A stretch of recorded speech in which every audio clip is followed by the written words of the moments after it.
جو بات میں آپ کو بتانے جا رہا ہوں ذرا غور سے سنیے گا اور دل لگا کر سنیے گا۔ کیا آپ نے کبھی مسجد میں جا کر اللہ تعالیٰ کی کوئی صورت دیکھی ہے؟ کیا کبھی کسی نے اللہ کا چہرہ دیکھا ہے؟ کیا کسی نے آپ کو دکھایا ہے؟ نہیں، ہرگز نہیں۔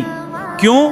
کیونکہ جو چیز آنکھوں میں آ جائے وہ خدا نہیں ہو سکتی ہے، جو نظروں میں آ جائے وہ خدا نہیں ہو سکتا۔ اللہ تعالیٰ کسی جگہ میں سمانے والا نہیں، وہ اپنی شان کے لائق ہے، اس کی مثال کسی چیز سے نہیں دی جا سکتی۔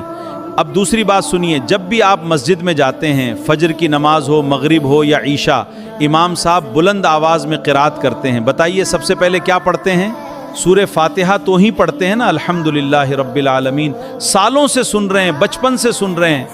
لیکن کیا کبھی کسی نمازی نے کھڑے ہو کر کہا مولانا سورہ فاتحہ تو بہت پرانی ہو گئی، آج کوئی نئی سورہ پڑھیے؟ کبھی کہا؟ ہرگز نہیں۔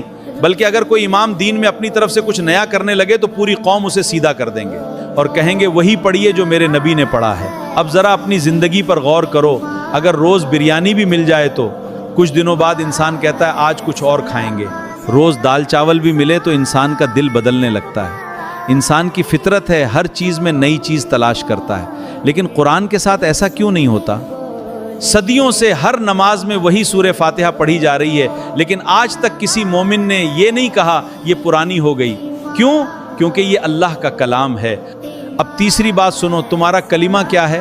لا الہ الا اللہ محمد الرسول اللہ۔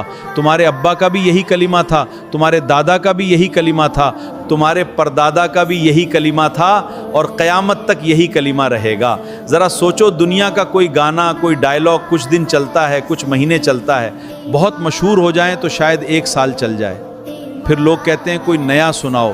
لیکن کیا کبھی کسی امت نے کہا کلمہ پرانا ہو گیا؟ ہرگز نہیں۔